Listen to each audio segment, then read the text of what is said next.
Programang ito ay rated SPG, striktong patnubay at gabay ng magulang ang kailangan. Maaaring may masiselang tema, lengguwahe, karahasan, sexual, horror o droga na hindi angkop sa mga bata. Alin, ano nakita niyo naman, Papa? Di pa ate. Hindi ko kaya mawala si Papa sa akin. Hindi! Narito na nga ang ating pakabangan ngayong Lunes sa abot kamay na pangarap. Hindi pa rin tumitigil at sumusuko itong si RJ at Annalyn sa paghahanap nga dito ni Don Pepe. At kahit nahalughog na nga ng lahat ng basurahan, ay hindi pa rin nila nakita itong si Don Pepe. At dahil naalala dito ni Annalyn ang kanyang nakabangga na si Balahadya, dito nga tumatak sa kanyang isipan na may nakita nga siyang bitbit na basura. At dito naman na sinabi ni RJ na ang pinaglagyan niya ng pera ay trash bag at doon niya inilagay sa basurahan. At dito nga naalala ni Annalyn na yung kanyang nakabangga, yun nga ang kidnappers na yon. At dito rin nabanggit dito nila Nurse Karen at Evan ang tungkol sa disguise dito ni Moira at ipinaliwanag kung ano nga ang itsura nito.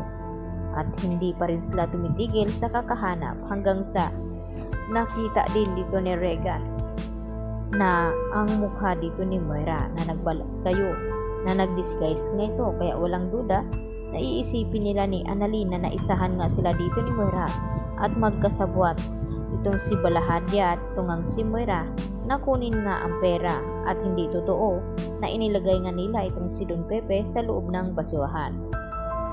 Hanggang sa dumating itong si Giselle at nagtanong dito kina Annalyn at RJ kung nakita na ba daw ang papa, at ang sagot naman ni RJ na hindi pa rin, hanggang sa umiyak ng husto itong si Giselle at hanggang sa hindi niya nakayanan ay nahimatay ito. At awang-awa naman itong si Annalyn dito sa kanyang tita Giselle. Samantala, agad na tinawagan ni Moira itong si Zoe upang bantayan na mabuti itong si Don Pepe na hindi makatakas. At kung magtangka man itong tatakas, huwag mag-atubili itong si Zoe na paslangin ito at barilin. Subalit sinabi ni Zoe kay Moira na hindi siya kagaya nito na handang pumatay ng tao. At dito nga nagkamalay itong si Don Pepe at nakita niya itong si Zoe na may hawak na baril. Ano nga ba ang posibleng gawin ni Don Pepe? Magmamakaawa nga ba siya nito kay Zoe upang pakawalan siya?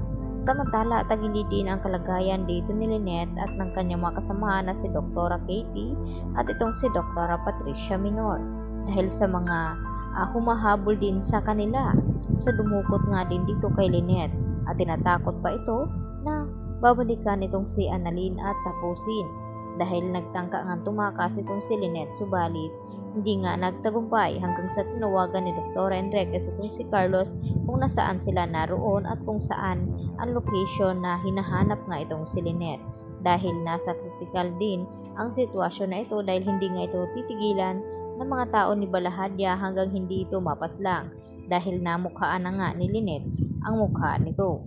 Kaya hindi papahayag na hindi nila ito mapaslang itong si Lynette, baka sila ang balikan at maikulong. Kaya ang ginawa dito ni Lynette ay nakipagtagu-taguan siya dito sa humahabol sa kanya at ang hawak lamang ni Lynette ay isang ballpen. Ano nga ba ang laban ng isang ballpen dito sa hawak na baril ng mga masasamang tao? Mauunahan nga ba ni Carlos na darating ito at iligtas itong si Lynette o baka mahuli na nga ang dating nito?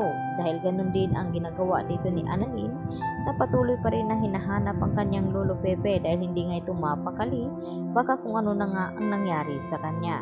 Kaya yan naman ating pakatutukan kung maaalala ni Annalyn ito ngang si Moira. Yan lang po at marami pong salamat.